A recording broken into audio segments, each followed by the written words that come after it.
Do you remember when people tell you when you're really small that you shouldn't talk to strangers? Do you? Well, thriller books are exactly the reason why you shouldn't talk to strangers, if I may say so myself. Hello beautiful bookworms, my name is Katarina and welcome to my channel, and today I'm going to be talking about this book that I haven't heard anyone talk about, like literally anyone in the entire booktube community. Or I'm watching the wrong people and the wrong stuff, which I don't actually believe, or people have been blind to this book for a while now. So I just wanted to talk about it and to bring some awareness about it because it was a pretty damn cool book. So the book that I want to talk about is The Shining Girls by Lauren Bukes. And this is a thriller because, well, we are getting into fall, so why not start reading some thrillers? And this is a thriller, mind you, that I haven't heard anything about before my boyfriend put this in my hand and said, read this, and while you're at it, do a review if you like it, because you will like it. And I was like, okay, no pressure there. I'm gonna read that. So basically, The Shining Girls is a thriller, but it's not a very normal, common thriller. And mind you, thrillers are not the most books that I read. The most books that I read are fantasy or horror thrillers, which is kind of different of a normal plot-wise thriller that is based on investigations and etc. But this one is fairly different of all of the thrillers that I have heard about or that I've seen being reviewed by a lot of the people in this community. And that is because it has a little bit of a sci-fi twist to it. And I'm not going to say what it is because when you get into the book, you will fairly understand what it is. And I think that you should get into this without knowing more than a brief synopsis. So basically, The Shining Girls is a book about these girls, the Shining Girls, obviously, that are being killed one by one by this guy, this killer, this serial killer. But one of them survives, and so the survivor makes it her own business to try and find the serial killer that did what he did to her, because she was very traumatized. It was a very gory and very traumatizing moment of her life that makes her obsessively and compulsively search for everything that has to do with him and to other cases. But why did you decide to make construction work right now? Like, seriously, I am filming. Sorry about that. So, as I was saying, she decides to search for the killer, or the one that attempted to murder her, and he murders these girls for a reason, and there's a reason that they are called the Shining Girls, which I'm not going to tell you because it's also fun for you to discover why that is. And I want you just to say that, firstly, the writing in this book, I don't know if you can hear this, but my neighbors decided that now would be a fairly awesome moment to start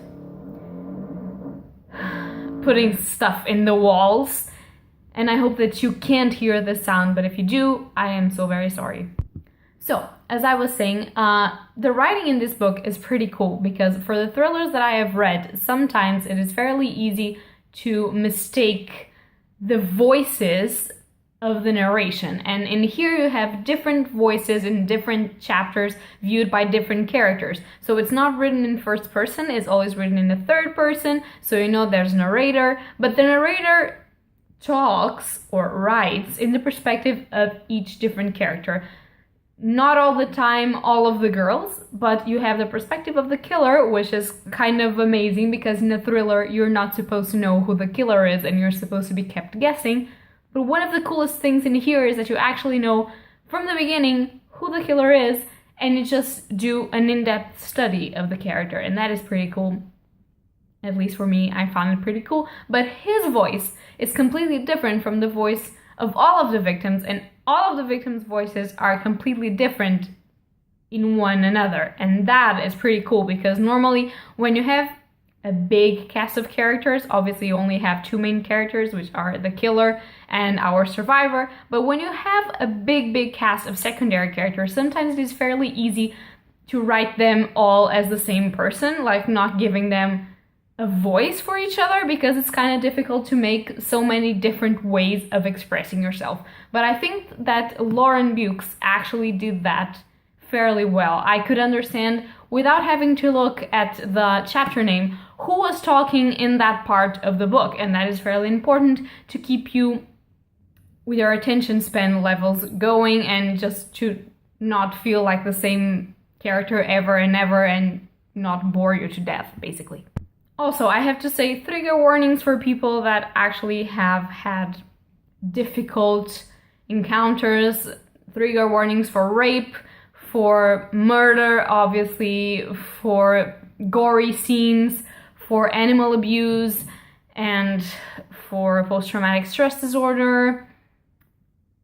I can say maybe for mutilation also, so be advised, this is a little bit graphic, but not in a way, like there are some descriptions that are a little bit painful to read about, but in my opinion, it could be worse in a way that if you are triggered by any of these, maybe you shouldn't read this, but if you are not and you are just scared that it could make you feel bad, probably it won't. That's what I meant to say with there's worse stuff, and I feel like this won't provoke a vivid image of suffering. So it's not horror, it's just big descriptions on stuff that is not that pleasant. And I just wanted to say that I don't think that diminished at any point the story in action and the plot, and I think that it was actually cool in a way for you to see like how different people react to the same person trying to kill them. So that was actually interesting. So I think that's pretty much all that I'm going to say about this book. I would also like to say that the pacing of the book is not very fast-paced, but is not actually slow-paced as well. So what I mean by this is that, well, in the last 40 pages, everything happens really quickly. Like, fairly quickly. You can't stop reading the last 40 pages or 100 pages, okay, of the thing. But before that, stuff just progresses at a time and a measure that it should progress. There are, I can't say a lot of stuff, but there are some moments in here that you understand that the book is a little bit more slow, because it has to be slow, because you're seeing it from the perspective and the point of view of a character that right now is not contributing a lot to the situation, but then after is going to, in another people's point of view. So the point of views intersect, and it's pretty amazing. And I really love this book, and I think that if you like a little bit more of a fallish, kind of thrillerish read, you should give this a chance, because this is fairly good. The end of the book surprised me, but it wasn't kind of a plot twisty, oh my lord, I couldn't see this coming in any way sort of thing. It was kind of a, oh, I see what you did there kind of thing. So it was actually pretty cool.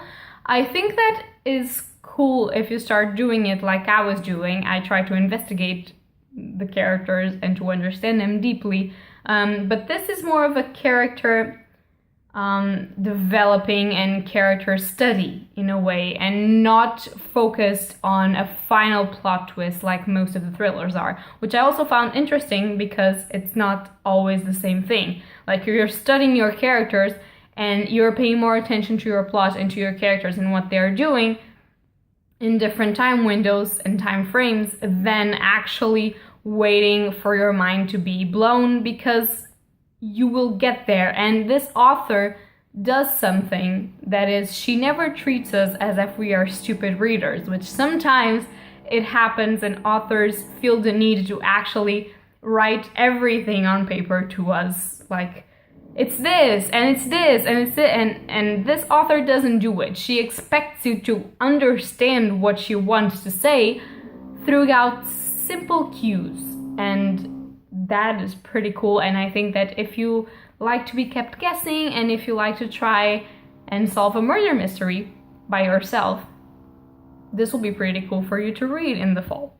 So that is all that I had to say about The Shining Girls. I hope that you guys enjoy this sort of review recommendation. I really do think that if you think that you've read all of the thrillers in the world and that nothing else can surprise you, you should pick this up because it will be fairly fun. I enjoyed myself. The writing is really good, and although it might not blow your brains out, it will actually be a good change from what people that read thrillers are used to read, or at least for me, and I've not read a lot of them, it was a good change because most of them seem to be formatted in the same way, and I really don't enjoy that. So this was pretty cool, and I really hope that more people pick this up because this was a really good book.